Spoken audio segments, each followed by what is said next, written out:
Մենք այսօր քննարկում ենք Եվրոպական ինտեգրման մշտական հանձնաժողովի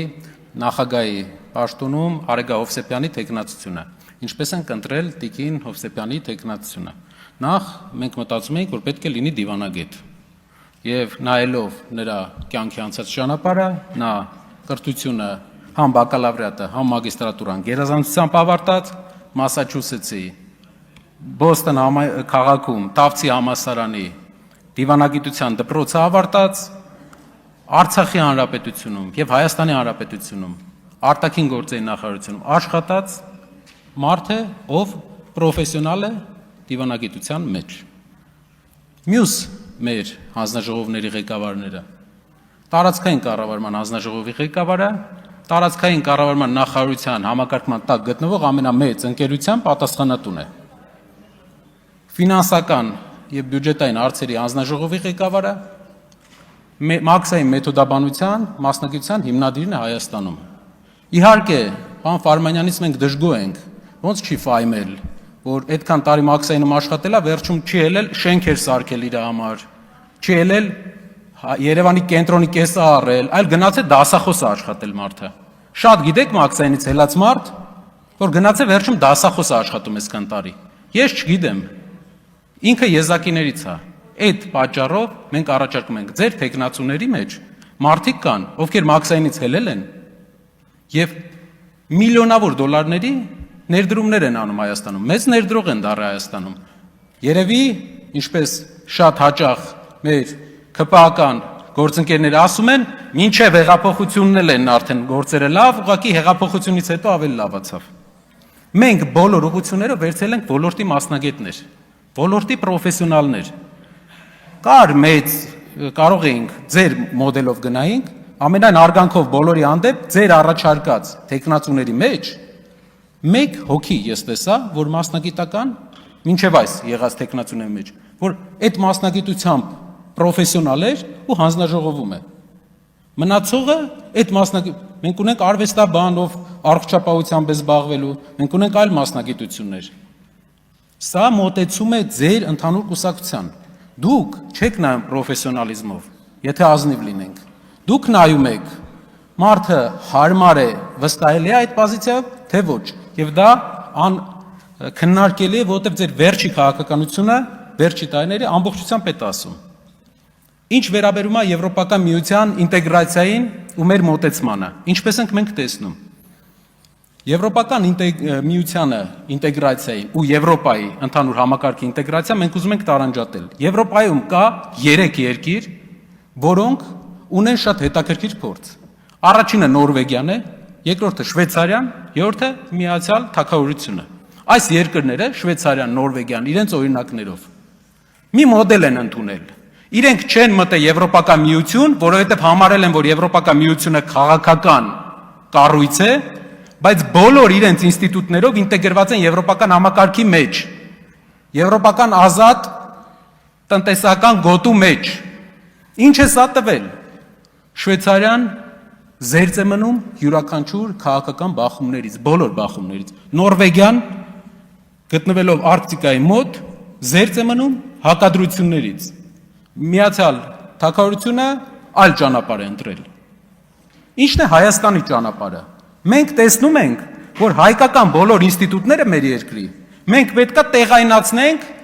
եվրոպական մոդելներով։ Մեծ մասը բաներ կա, մենք համաձայն չենք այդ մոդելների հետ։ Որպես պահպանողական ուժ ընտանիքը թիրախավորող մոդելների հետ համաձայն չենք, բայց այլ մոդելների հետ, դատական համակարգ, տնտեսական քաղաքականություն, կրթական համակարգ մենք բերելու ենք եւ աշխատելու ենք այդ ուղղությամբ։ Տիկին Հովսեփյանի գործը այն է, որ բոլոր ստանդարտներով Հայաստանը լինի եվրո ստանդարտներով ապրող երկիր, բայց քաղաքական ընտրություն անելուց առաջ մենք պետք է նայենք, արդյոք այդ ընտրության ժամանակ կա հակադրություն տարածաշրջանային ուժերի եւ Եվրո միության մեջ, թե չէ։ Արդյոք դրա արդյունքում մենք ստանալու ենք հարված, ուժեղ հարված եւ դրանից հետո գանգստե արդարանանք։ Մեր երկրի ամենակարևոր խնդիրներից մեկը, ինչպես Նորվեգիան, ինչպես Շվեյցարիան, չբերել բախումը մեր դուռը, մենք բախման տեղ չունենք, փոքրացել է։ Ու սա է մեր մոդելը։ եվրոպական բոլոր ինստիտուտները, որոնք որակական փոփոխություն են բերելու, Տիկին Հովսեփյանը աշխատելու է այդ ուղղությամբ։ Ու կտեսնեք ինչ տարբերությամբ։ Ամենայն դեպս տարին մի անգամ ժողով չի անի։ Ինստիտուցիոնալ կաշխատի դատական համակարգի ազատությունը վերջապես կունենանք։ Իսկ ինչ ենք մենք մտածում ընդհանրապես ձեզ հետաքրքրող Ռուսաստանի հետ հարաբերությունների մասին։ Ռուսաստանը Հայաստանին ապրանքների դիմաց անցած տարի ուղարկել է 3.2 միլիարդ դոլար։ Եվրոպան Հայաստանին ապրանքների դիմաց ուղարկել է 600 միլիոն։ Ասեմ ավելին, 2 տարի առաջվա հետ համեմատած Եվրոպայում Եվրոպա դեպի արտանումը իջել է 23 թվի հետ համեմատած։ Ասեմ ավելին, այս տարի բարձրացել է, որովհետև ուղղակի պղնձի գինն է բարձրացել։ Չկա որակական, աշխարհի ամենամրցունակ շուկան է։ Եվ որն է մեր մոդելը։ Այն փողը, որ գալիս է Ռուսաստանից, դա գնում է թոշակների, զինվորականների աշխատավարձի, սոցիալական ծրագրերի։ Մենք չենք ուզում դա կորցնենք։ Պրոհայկական քաղաքականությունն այն է, որ ես չեմ ուզում հայի գումարը թողեմ ուրիշին, ուզբեկը ծախի այնտեղ, բելարուսը ծախի այնտեղ, թուրքը ծախի այնտեղ։ Իսկ ինչքան իջնում է մեր արտանումը, այնքան հելնում է մեր հարևան երկրի արտանումը։ Իրար չեն բացառում երկու մոդելները։ Ձեր ներկայացուցիչը այստեղ ելույթ ունենալուց ասեց, որ Եվրոպան ասել է, որ Ռուսաստանի համար ընդունելի թեկնածու է Սամվել Կարապետյանը։ Փաստորեն Եվրոպան ֆիքսել է, որ վարչապետի թեկնածուն Սամվել Կարապետյանն էր։ Փաստորեն Եվրոպան ֆիքսել է, որ մրցակցությունը Սամվել Կարապետյանի եւ Փաշինյանի միջև է։ Փաստորեն մենք մի բան ենք ֆիքսում այս process-ի ընթացքում, կարևոր, որ Ռոբերտ Քոչարյանը չէր, պարոն Քոչարյանը չէր մեր թեկնածուն, ինչպես ձեր ամբողջ հմեկով, ամբողջ մեդիա համակարգը ուզում էր ասել։ Եվ դրա համար դուք քաղաքական պատասխանատվության եք ենթարկվելու, որ մոլորեցնում եք մեր հանրությանը, ամիսներով ասելով, որ ուժեղ Հայաստանի թեկնածուն Սամվել Կարապետյանը չի, դուք մեդիայով եւ անգամ թեզ էիք մտածել, ով էր մտածել, ով էր ձեր խորհրդատուն այդ թեզի, պատերազմի կուսակցություն։ Այո,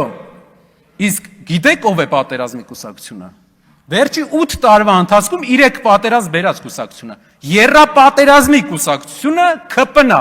եռապատերազմի կուսակցությունը եւ 2.5 տրիլիոն դրամ պարտքի կուսակցությունը։ Անցնելու է 30 տարի, 50 տարի, պատմությունը ձեզ հիշելու է, որպես եռապատերազմի կուսակցություն եւ 2.5 տրիլիոն դրամ պարտք վերցրած։ Մեր երկրի ինչ սարքել եք, դուք կարայիք տասնյակ հազարավոր դպրոցներ սարքեիք այդ գումարով, կարայիք տասնյակ հազարավոր կիլոմետրեր ճանապարհ սարքեիք, բայց դուք սարքել եք ընդամենը 135 ավարտել եք դպրոց այս պահին, տարին 12 դպրոց եք ավարտել, 2.5 տրիլիոն փող վերցնելուց։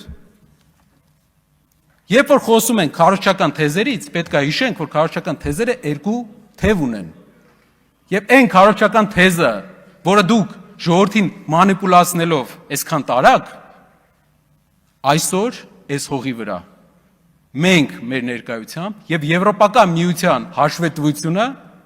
պայթացրեց, որովհետեւ վարչապետի թեկնածուն Սամվել Կարապետյանն էր, նրանք դա ընդունեցին եւ ձեր թեզերը իրական չեն։ Շնորհակալություն։